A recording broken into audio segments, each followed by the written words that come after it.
Hello, hello, bonjour à tous et bienvenue sur Security Data Analysis. Aujourd'hui, présentation de la mise en place d'un cluster ELK pour la gestion des logs partie 2. Alors, pour cette partie, nous avons décidé de réaliser un POC.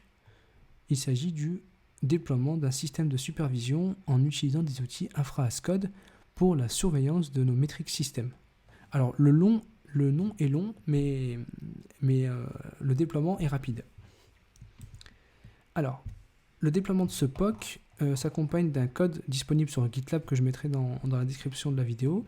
Dans le GitLab, il y a un fichier README avec toutes les procédures d'installation. Donc normalement, si vous suivez bien ces étapes d'installation, vous pouvez avoir votre POC prêt à l'emploi.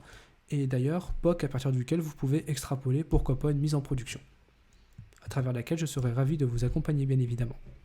Donc, les technos utilisés sont les suivantes. Vagrant et Ansible pour la partie infra as code et DevOps, enfin DevOps automatisation d'installation plutôt, ELK pour la partie gestion des logs et Jira pour la partie ticketing et remontée d'incidents.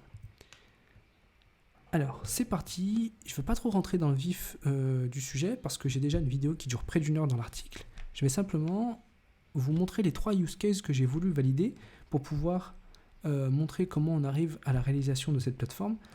Première étape primordiale, c'est comment, à partir d'une architecture mise sur le papier, nous pouvons déployer très facilement avec des outils infra as code et comment alimenter cette collecte de données via MetricBit pour pouvoir enfin la visualiser dans Kibana.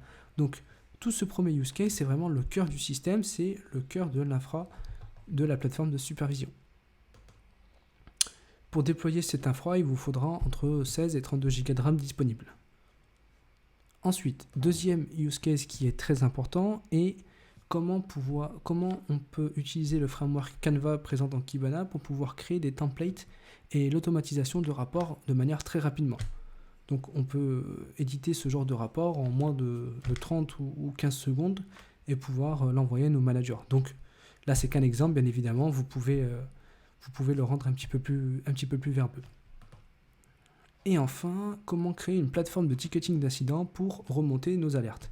Donc, le use case que moi je vais prendre, c'est la création d'une alerte qui va surveiller un certain seuil de la RAM utilisée par nos serveurs.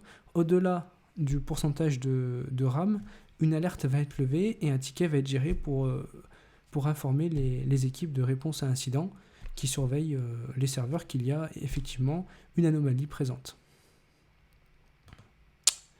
Donc c'est tout.